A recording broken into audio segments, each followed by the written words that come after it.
Thank you, Mr. Speaker, and with permission, I would like to make a statement about the draft Investigatory Powers Bill and our commitment to providing a new law consolidating and updating our investigatory powers,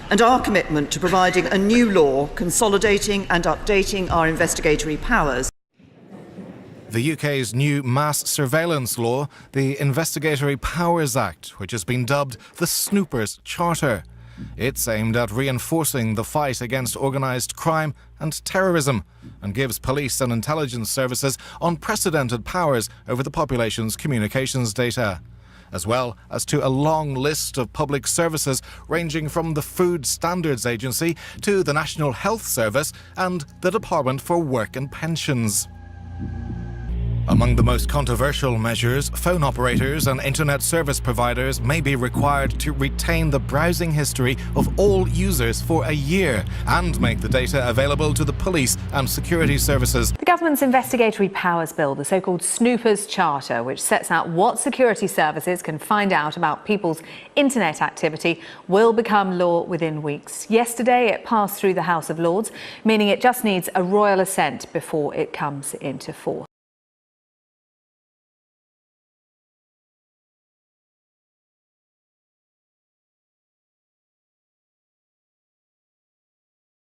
Meaning it just needs a royal assent before it comes into force. Well, let's have a look at some of the powers it sets out. They will be able to ask internet providers to help them hack into computers and phones, but only after getting a warrant first. Internet companies will also have to keep your search metadata for a year and hand it on to authorities on request. Again, a warrant will have to be issued first.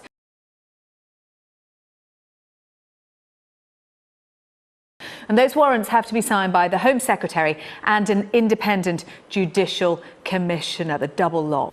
Well, let's just make one correction on the bit you just did. You mentioned about warrants, the very big warrants for kind of bulk interception and for getting the content of information about terrorists and so on. That is has this double lock, the Home Secretary and judge, the judge having weaker powers in that relationship. But the sort of general data about your phone records and so on, that doesn't get any of this warrantry. It's just simply the police saying to other police officers, yes, you may have this information, and then they go to the companies and get it. But in fact, now they will go through a machine which delivers it. So the companies won't even interact. The companies' databases will simply be queried by police officers and the results will go to the police. And that's pretty shocking. I mean, it basically means no independent authorization whatsoever. But in terms of what they can glean from that information, hack into computers and phones, but only after getting a warrant first. Also have to keep your search metadata for a year and hand it on to authorities on request. Again, a warrant will have to be issued first. But that presupposes prior suspicion, doesn't it? And don't events of the last 10 or 15 years suggest that so-called sort of clean skins get below the radar? And what this does is allow the agencies to pursue people or be flagged up about people who haven't actually been on the sort of security radar before.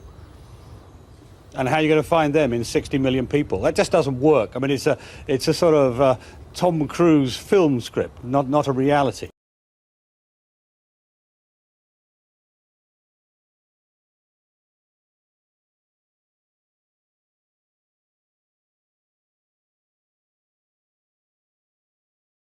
I mean, the Prime Minister has said, well, it's just the modern day equivalent of an itemised phone bill. They might be able to see that you've been looking at Facebook, for example, but they can't see the content of the chat that you might have been having. And Theresa May says privacy is hardwired into this bill. Yeah, I think that's a sort of nonsense representation. Queen. There is the Prime Minister, Theresa May.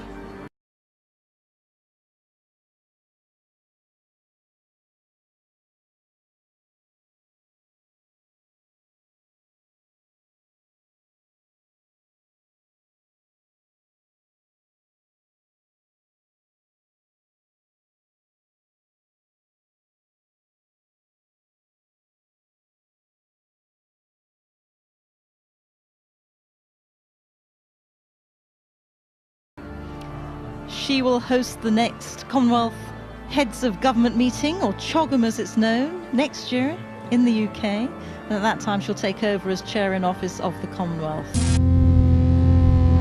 This is GCHQ's listening station in Bude, Cornwall.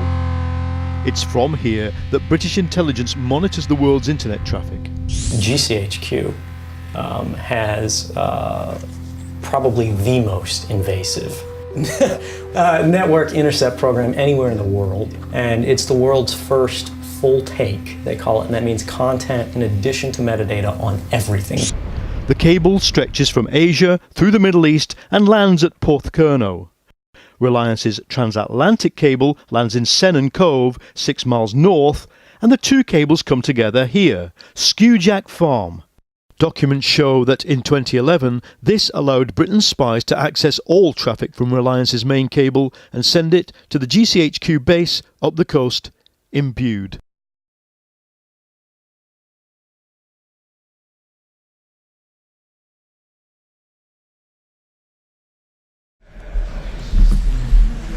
Good afternoon. Good afternoon. I want to swear by the oath here. I swear by Almighty God that I will be faithful and bear true allegiance to Her Majesty Queen Elizabeth, her heirs and successors according to law, so help me God. Thank you. Thank you. I swear by Almighty God that I will be faithful and bear true allegiance to Her Majesty Queen Elizabeth, Her Majesty Queen Elizabeth, to Her Majesty Queen Elizabeth, her heirs and successors according to law, so help me God. 63 army recruits took an oath of allegiance to the Queen at Birmingham City Hall today, the first step in their military careers. I will be faithful and bear true allegiance to Her Majesty Queen Elizabeth II. A military career begins with an oath to the Queen and ends up here, or somewhere like it. The Prime Minister designate will please come forward to be sworn in. Le Premier ministre désigné est prié de s'avancer pour prêter serment. Monsieur Justin J.P. Trudeau. Mr. Justin J.P. Trudeau.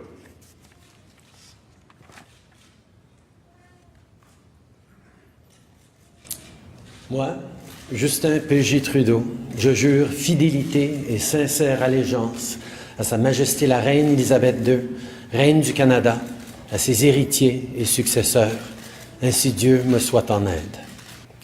I, Justin P.J. Trudeau, do swear that I will be faithful and bear true allegiance to Her Majesty Queen Elizabeth II, Queen of Canada, her heirs and successors, so help me God. I, Justin P.J. Trudeau, do solemnly and sincerely swear that I shall be a true and faithful servant to Her Majesty Queen Elizabeth II as a member of Her Majesty's Privy Council for Canada. I shall keep secret all matters committed and revealed to me in this capacity or that shall be secretly treated of in Council. Generally, in all things, I shall do as a faithful and true servant ought to do for Her Majesty, so help me God. Sonali Shah is joined now by the first female Secretary-General, Baroness Scotland, who, as you would expect, is playing a significant role in today's proceedings. Good afternoon, Rita. Yes, Patricia Scotland made history last year by becoming the 6th Secretary-General. And I know, Secretary-General, you have referred to yourself as a classic child of the Caribbean. How did that background prepare you for this role?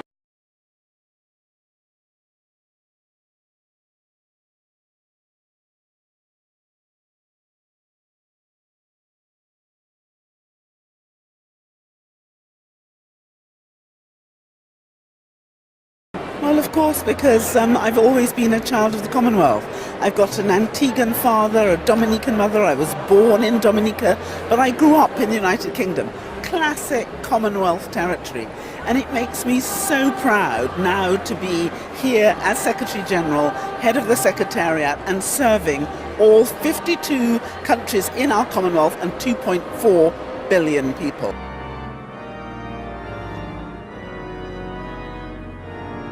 Well, we heard a little earlier from Baroness Scotland, the Secretary-General of the Commonwealth. She's also a trustee of the Queen Elizabeth Diamond Jubilee Trust.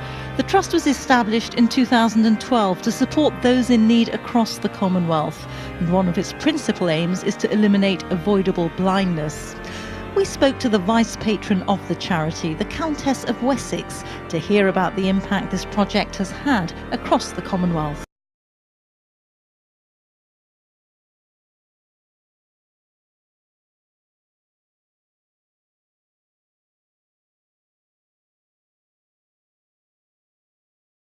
Cadê o bonjour?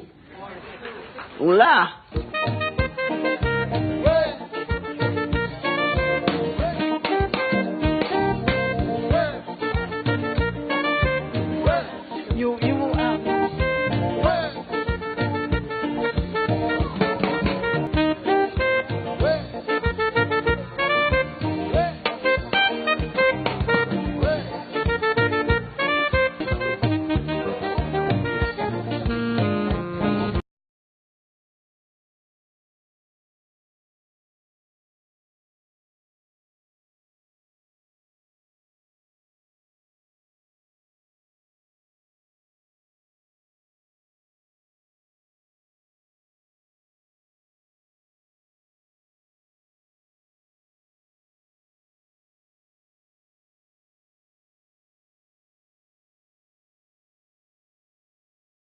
And for our Prime Minister, who savent tout moun vle bay mépouy.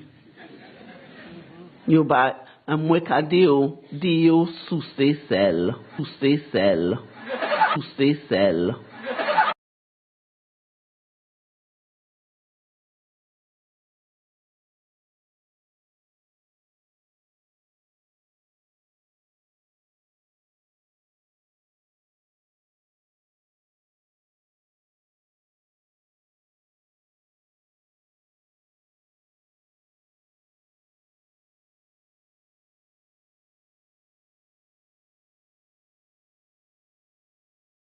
Well, I'm joined now by the Labour peer and the international coordinator of the Dominica relief effort, where Storm Erika has just hit. That's Baroness Scotland. Good evening to you. And we heard there that El Niño is being held accountable for torrential rain. How has Tropical Storm Erika affected the island of Dominica? Well, it's absolutely devastated.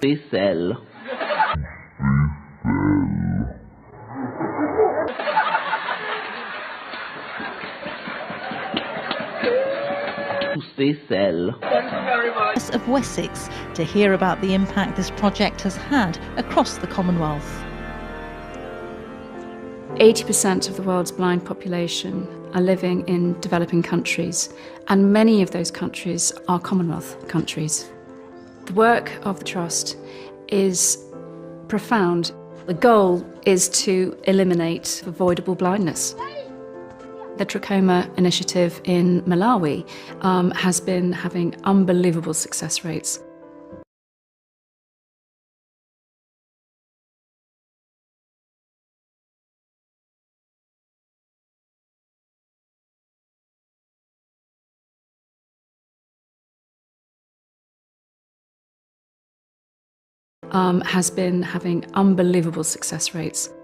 Trachoma is basically a bacteria which gets into the eye. It's a horrible condition.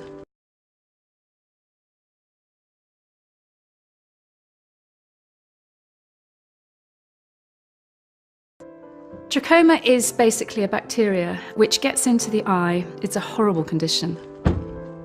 Trachoma affects people of all ages. You normally find it in rural areas. First of the royal arrivals this afternoon, the Earl of Wessex, Prince Edward, the Duke of York, Prince Andrew, and Prince Harry, all coming in.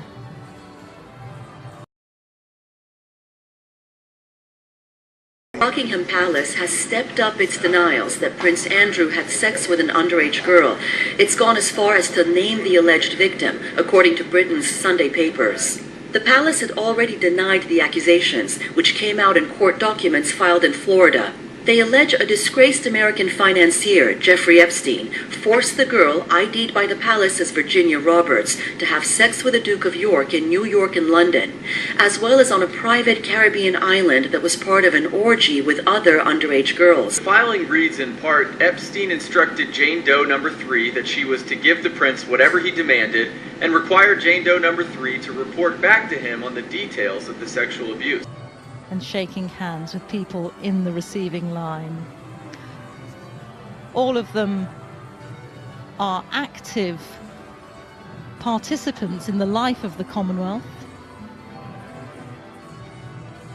Prince Harry, of course, visited 7 Commonwealth countries of the Caribbean in November last year, representing the Queen, his grandmother.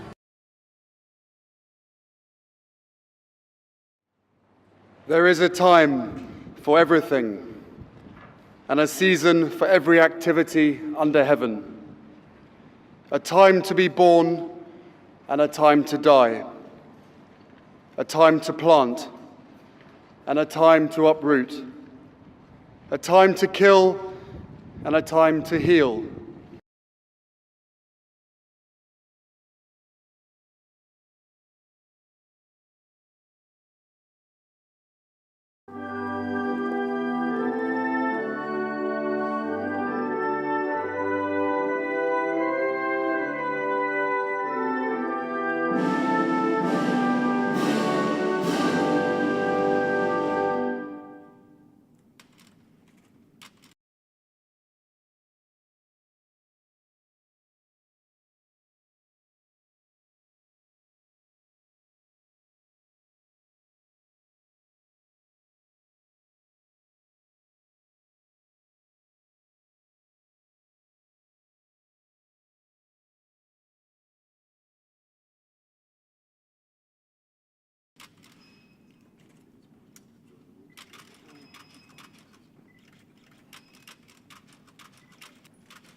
Next up, Prince Harry is sparking royal wedding fever. Over the weekend, he and his girlfriend, actress Meghan Markle, spotted at his best friend's wedding in Jamaica.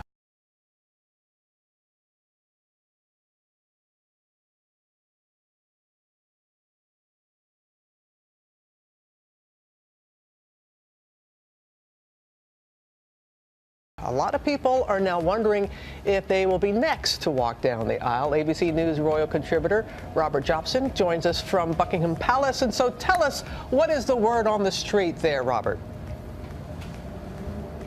Well, they've certainly got tongues wagging, and really the fact is they look very, very happy together. They've been going out for quite some months now, and she's been staying at his apartment in Kensington Palace.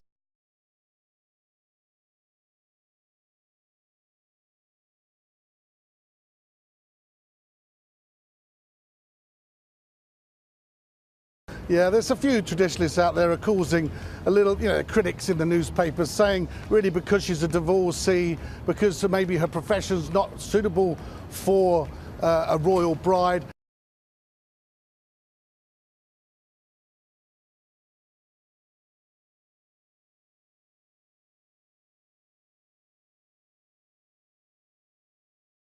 That she's not the right type. But things have moved on really in that respect from the times of 1955. And people seem pretty confident. Bookies are taking bets on just about everything, aren't they, Robert? Yeah, they're taking bets on pretty much everything, including what title she would have and what title he would have. She would immediately, if they got married, she would be a princess, so she would be Princess Henry of Wales. But the Queen would probably give him a title, a royal duke, like she did with Prince William, and made him the Duke of Cambridge. The bets are that he's either going to be the Duke of Clarence or the Duke of Sussex, meaning that Meghan will be the Duchess of Clarence or the Duchess of Sussex. So it's looking pretty strong at the moment. I think a lot of people are thinking this is going to happen.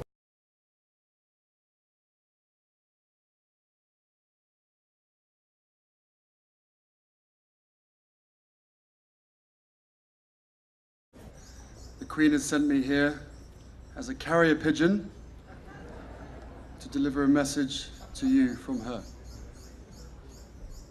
Prince Philip and I send our warmest wishes to the government and the people of Barbados on the occasion of your 50th anniversary of independence.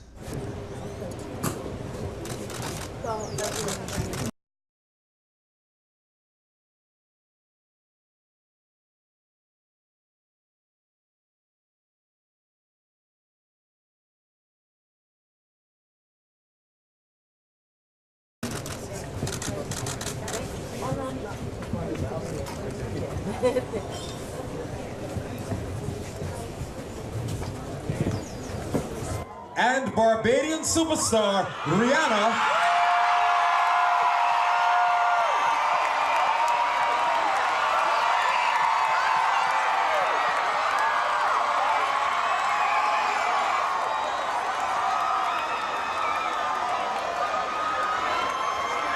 Morning, everyone. Harry's fine. Harry's fine. Yeah. Harry. Yeah. What's your surname? Wales. You don't even feel it's like a little pinprick. Doesn't matter how many times you do it, it's still. Let's go. It is. It's another thing to do. Coming up.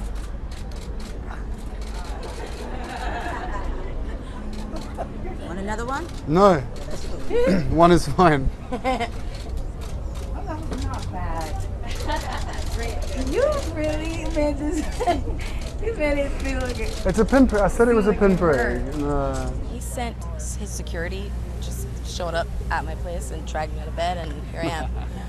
No, we had a conversation last night about it. It was, we knew we were going to meet each other last night before the concert, and as I said, she's got such an incredible reach and so respected across millions and millions of people, especially across America, that it's just an opportunity that I think anybody in my position would have asked her to do it.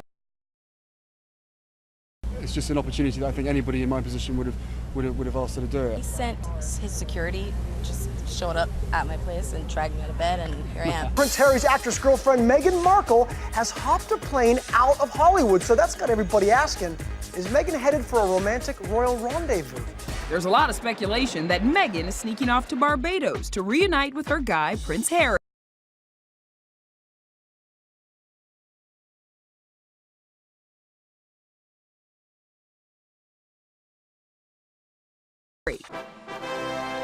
Right now, the prince is on day 11 of his 2-week tour of the Caribbean, and it's a big one. Rihanna met the prince today at an event marking Barbados' independence, the meeting just ahead of a huge concert. While it looks like Meghan's royal romance is boosting her career. I love you too. This is the just-released trailer for a recut of the British film Antisocial. It makes its U.S. debut in January. Meghan plays a high-fashion model in the film, which explores the world of jewelry thieves. Brother was just arrested for allegedly putting a gun to his girlfriend's head. Male subject inside the house held a gun to female's head, locked her in the bathroom. Now, Tom Markle Jr. is speaking exclusively to Inside Edition from Oregon. You allegedly put a gun to her head. Is that true? Absolutely not. There was a gun there. There was a gun there in the house, and my attorney, I can't really get into it. Tom Markle has the same father as Meghan, but a different mother. Flash forward to this new photo, which shows Meghan the other day buying flowers in rainy London. On her finger, a ring with an H design.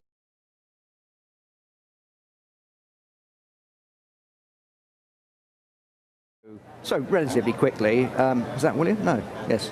Yes, there he is. It is. There he is. No, he's got... Oh. And Princess Charlotte, Catherine and Prince George there. Got that wrong. No red in sight. All blue. Royal blue. Royal blue. I couldn't be cuter, Prince George. And Princess Charlotte with the bride in her hair. I mean, really cute. You're proud here, as you predicted, Chris. Very happy about She's grown quite a lot. You did grow up too fast. Well, they certainly gave the Canadian public what they were hoping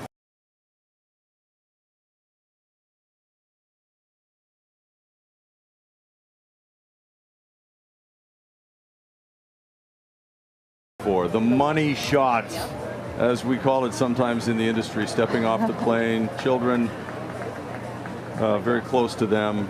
Charlotte in Catherine's arms, and now the greeting from the Governor General,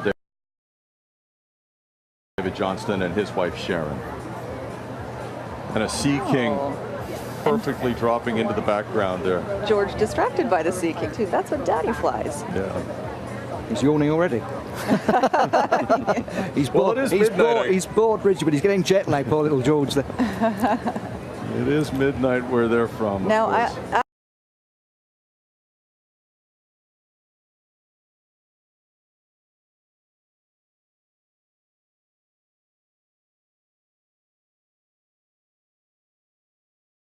after a transatlantic flight, I do not look that good. I sympathise with him there. He's saying, how much more of this? Oh, he's doing well. Now, and I'm sure he's getting used to it, I'm sure, too. Yeah. Is it a coincidence that's the shade that Sophie Gregoire Trudeau is wearing is so similar to the shade that it's purple and blue, certainly in the same color spectrum? They wouldn't have talked about this, would they? I don't think they would have talked about it, no. I mean, it's possible, I suppose, but I am surprised she's not wearing red, I must admit.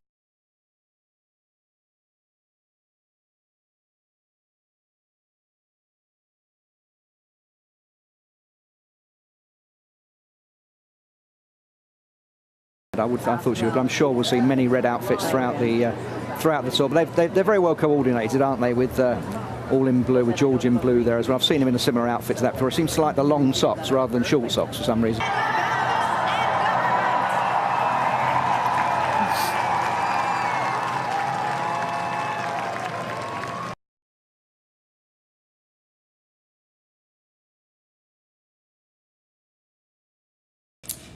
Moi, Justin P.J. Trudeau, je jure fidélité et sincère allégeance à Sa Majesté la Reine Élisabeth II, Reine du Canada, à ses héritiers et successeurs. Ainsi Dieu me soit en aide. Carefully, and there's the prince.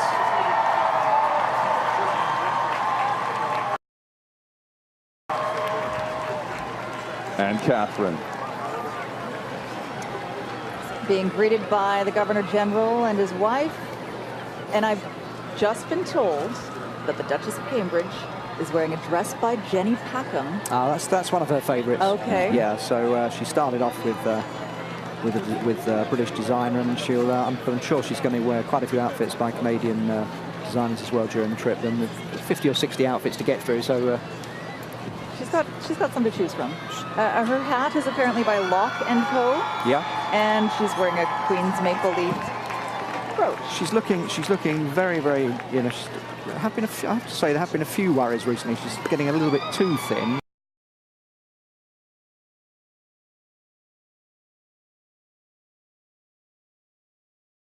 And there have been some concerns expressed. Obviously, the last thing on earth we want is a repeat of the problems that Princess Diana had with her eating disorders. I don't think for one moment that Kate has, but...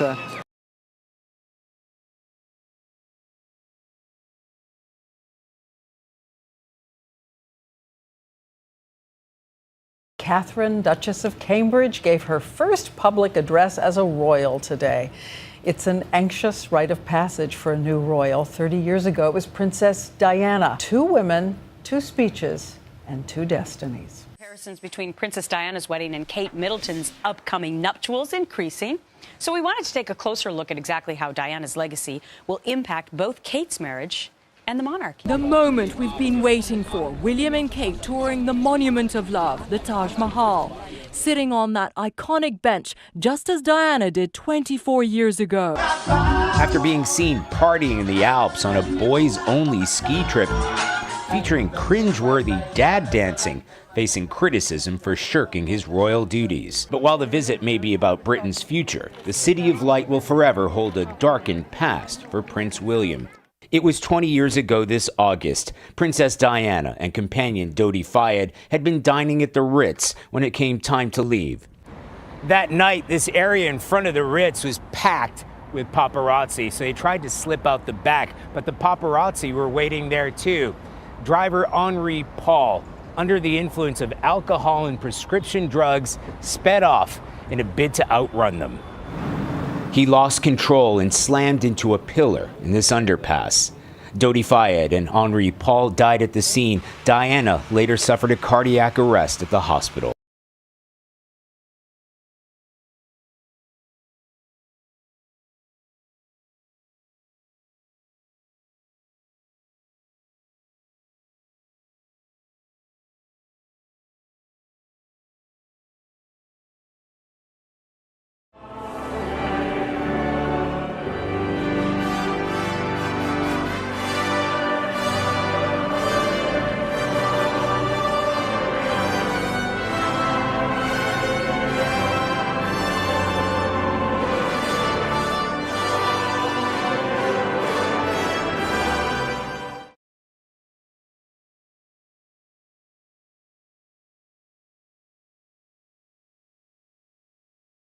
I think it will look better without the crown. Less dressy, because the garter robe is so extraordinary. Dressy. What do you think this is? Dressy. What do you think this is? It will look better without the crown.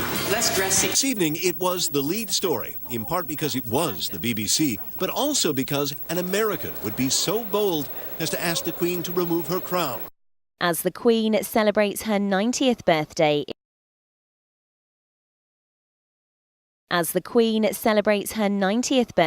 it seems the love and loyalty between Queen and Corgi remains. From young princess to longest reigning monarch, her Corgis have been constant companions. The Queen, I would say, is unsurpassed amongst any client that I've had in my 35 years of animal behaviour practice. She's the best, exerting friendly, authoritative control over each and every one of the dogs that I saw, and that was a few years ago. All do have free reign of the palace, but the Queen is said to be quick at pulling them into line.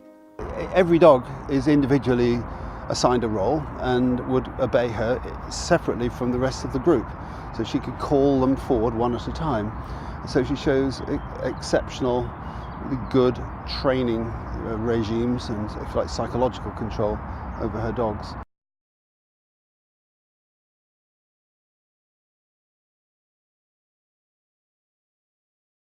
It is a celebration without precedent, a spectacular gun salute for the record-breaking monarch, honouring yet another unique milestone passed. Her reign has exceeded any in history, and it continues. She even dwarfs the great Elizabeth I. I mean, her reign is remarkable. I mean, the sorts of events that she's seen throughout her life, I mean, really anything that happened post, Second World War, she's been at the heart of it. To mark the Sapphire anniversary, this David Bailey portrait of the Queen has been reissued. In it, she is wearing her sapphire jewellery. The collection, worn over the years, has huge sentimental value, as it was started with a gift from her father. Unlike the Diamond Jubilee of 2012, there will be no major public events and national celebrations to mark this Sapphire anniversary. The next would be the Platinum Jubilee in 2022. And on behalf of the whole country, I am proud to offer Her Majesty our humble thanks for a lifetime of extraordinary service. Long may she continue to reign over us all.